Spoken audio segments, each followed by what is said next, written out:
Hello, I'm James Bailey, the Communications Manager at Dunlop UK, and we're here today at the heart of our English manufacturing facility, the Fort Dunlop factory in Birmingham, where we make 250,000 Dunlop motorsport tyres every year.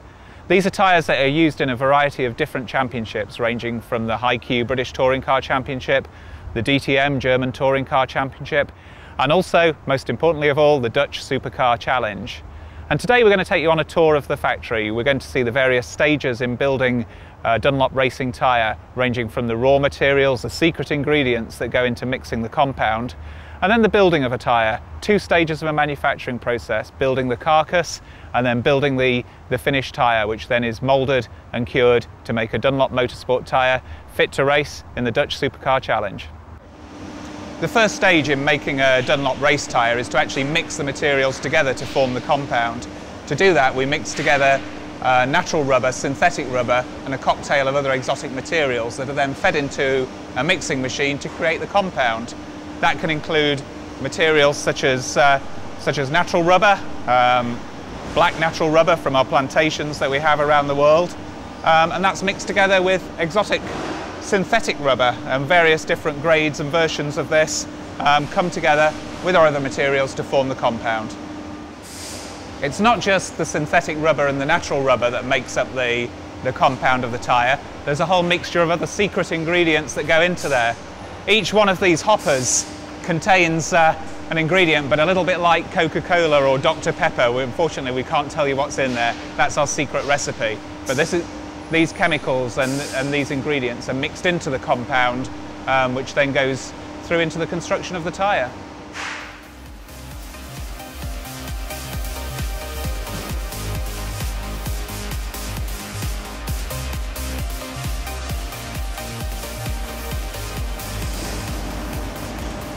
This is the beginning of the mixing process. Here we're seeing some compound that's already been mixed coming through for a second stage of mixing. But this is the point where, on these scales, to make 100 kilos of racing compound, the recipe will include a certain percentage of pre-mixed compound, but then including some of the other secret ingredients that we looked at earlier. So we're now at the end of the mixing stage, and what we have is a range of compounds. They all look the same, but they're very different in terms of the texture. This one is very soft. You see over here, this is a much more rigid, inflexible compound. You've got a vast range of different compounds made up of the ingredients that we've just seen, and then these go through to be cut into shape to make a tyre.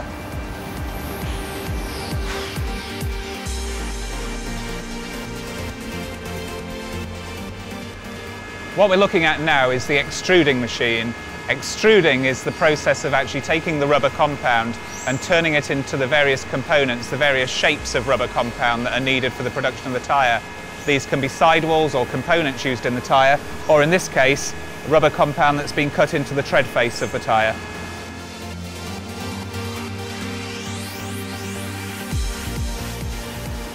A tyre isn't just rubber compound, there's many other materials in there, steel, Kevlar, but most importantly of all, the cord, which can be made up of nylon and rayon and other materials.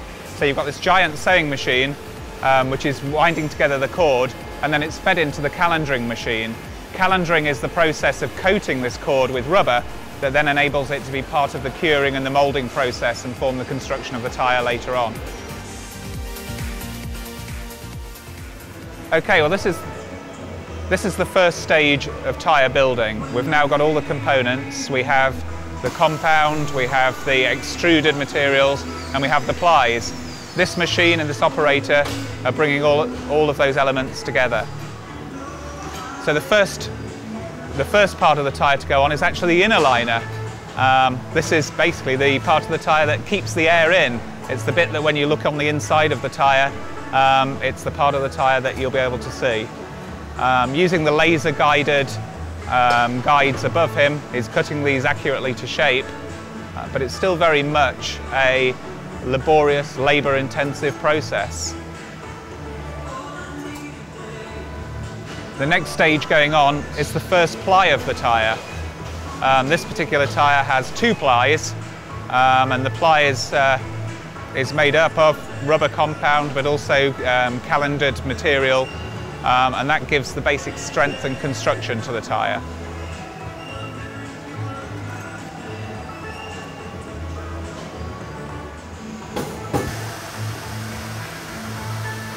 The machine now closes together, and that construction of the tyre is fitted around the beads. The steel beads are the part of the tyre that seals against the alloy wheel rim.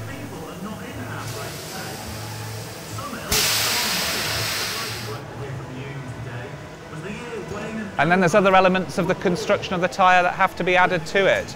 And there's an infinite number of possibilities when it comes to the design of the tyre. There's thin strips like the beads or the apex of the tyre, which, depending on the construction of those, the thickness of those, the materials used in those, it can dramatically affect the handling and the steering characteristics of the tyre, giving the precision that racing drivers demand.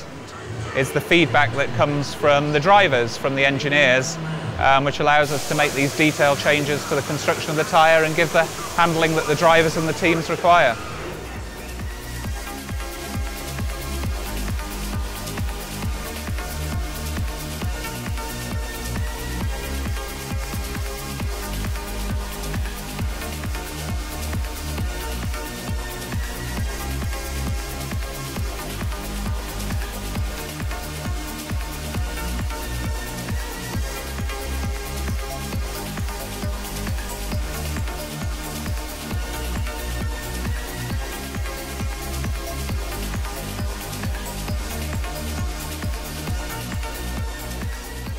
So this first stage process has given us the carcass of the tyre.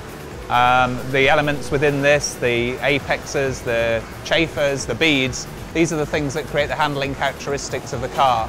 Now we're going to move across to the second stage and add the things that give the grip. The rubber compound and the tread compound will be added to this carcass.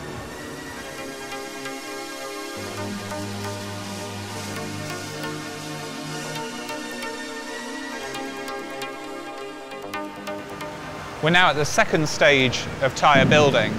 The carcass, which is made up of the plies and the breakers and the inner liner and the beads, is now being applied onto the second stage machine. This is the bit really where we add the parts of the tyre that are going to be in contact with the road, the sidewalls, the tread face of the tyre.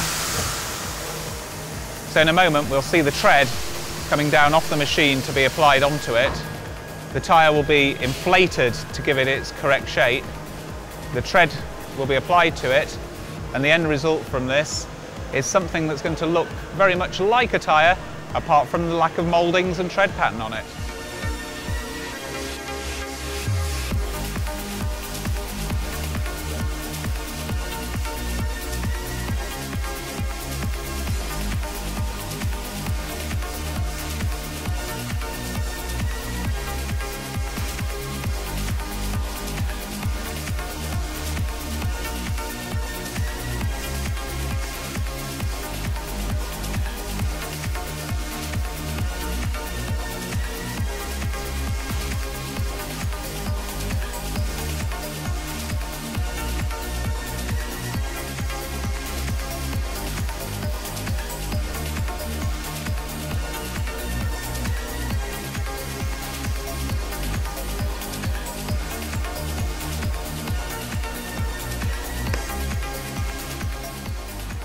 The Dunlop Racing Tyre has now been through both stages of the tyre building process. The first stage of building the carcass and the second stage of adding on the rubber compound and the tread pattern here.